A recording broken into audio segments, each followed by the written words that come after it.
There's a person in your life right now who's making terrible decisions with absolute confidence.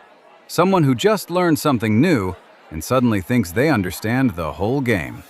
And right now, there's a very good chance that person is you. In 1999, two psychologists at Cornell University, David Dunning and Dunning-Kruger, ran a simple test. They gave people grammar quizzes, logic puzzles, jokes to rate for humor. Then asked, "How well do you think you did?" The results shattered their expectations. People who bombed the grammar test thought they'd nailed it. Day traders who lost money swore they'd beaten the market. Medical students who got 15% correct estimated 60. They called it the Dunning-Kruger Effect. It's not just about other people. It's a glitch in your own mind that activates the moment you've learned just enough to be dangerous. By the end of this video, you'll know exactly which stage you're in right now. 3 questions, 30 seconds, and the certainty you're carrying. You'll know whether it's earned or fake. Meet Marcus, 26 years old, works in customer support. Steady paycheck, nothing glamorous. One night he's scrolling YouTube and finds a video about dropshipping. The guy in the video is on a yacht, says he made 6 figures in 8 months. Marcus watches another video, then another. 3 days deep, something flips in his brain. He doesn't see it happen, but the certainty floods in. Marcus quits his job, takes out an $80,000 loan, registers an LLC, hires a logo designer. At dinner that week, his friend's cousin mentions she's run a bakery for 12 years. Marcus interrupts her, tells her she's doing Instagram wrong, should pivot to gluten-free, should dropship baking supplies. She smiles, stops talking. Marcus doesn't notice. He's on a roll. Why won't you listen to me? This is completely ridiculous.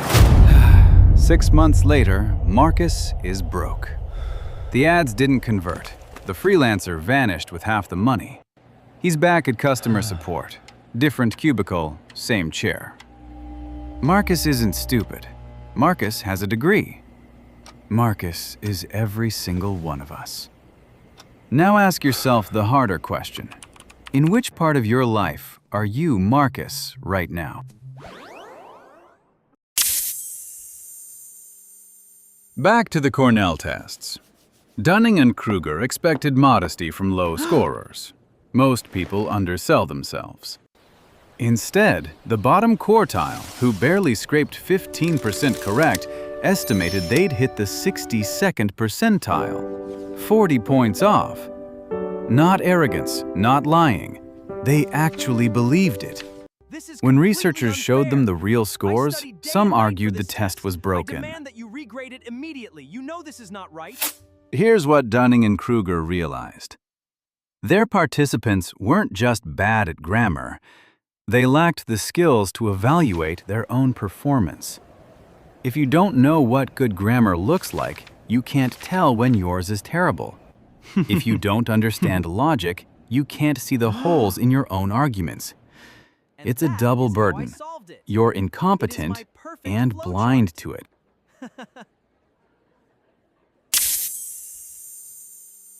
Here's the part most explainers skip. In 2017, researchers Neufer and McIntosh reran the math. Part of the famous curve is a statistical illusion, regression to the mean. So the cartoon version where idiots think they're geniuses is wrong. The real finding is uglier. Everyone, even experts, is slightly worse at self-assessment than they think.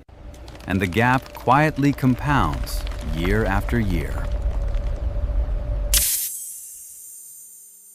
Dunning-Kruger explains the glitch in your self-assessment. But back in the 1970s, a trainer named Noel Birch mapped out how competence actually develops over time. And when you overlay his model onto Dunning-Kruger, the picture gets uncomfortable. It unfolds in 4 stages. Stage 1. You know nothing, and you know it. Humility comes easy here. Stage 2. You learn a little. A weekend course, 3 videos, and confidence floods in. You feel like you've cracked the code. This is Mount Stupid. Peak confidence, minimum knowledge. And here's the trap. Most people never leave. Stage 3. Reality crashes in. You realize how much you don't know. Confidence collapses. This is the valley of despair. Stage 4. Real competence. Hours invested, nuance internalized. Your confidence becomes quiet, accurate, earned. But descending from Mount Stupid requires something brutal, admitting you were wrong. Most people would rather die on the mountain than do that. Think about the last argument you saw online. Not politics, something smaller. Nutrition, training, how to raise kids. Who sounded most certain? The PhD with 16 papers, or the guy who read 1 book last month? The expert hedges, says it depends. The novice speaks in absolutes. And who gets the followers? The confident novice. Every time. Now think about money. You read 1 book on investing. Suddenly you're advising your parents on their retirement. You listen to a real estate podcast. Now your friend is stupid for not buying rentals. You took a weekend crypto course. Now you're explaining blockchain to people who code for a living. And it feels good. Confidence releases dopamine, right up until the market crashes. Here's the uncomfortable truth. You are doing this right now. Not everywhere, somewhere. Maybe parenting, maybe nutrition, maybe how relationships work after 2 self-help books. The question is not whether you're affected by Dunning-Kruger. You are. I am. We all are. The question is, where? Where are you on Mount Stupid right now? And what is it about to cost you? Remember the 3 questions I promised you. Here's question 1. How many hours have I actually spent on this? Not videos watched, not articles skimmed. Hours doing, failing, iterating. If the answer is under 50, your confidence is borrowed, not earned. The certainty you feel? It's recognition of pattern, not mastery of substance. Question 2. Can I steelman the strongest argument against me? Not the weakest one, the strongest. If you can only beat the dumb version of the opposing view, you haven't tested your own. Find the smartest person who disagrees. Read their best work. If your belief can't survive their best case, it's not a belief. It's a feeling wearing a logic mask. Question 3.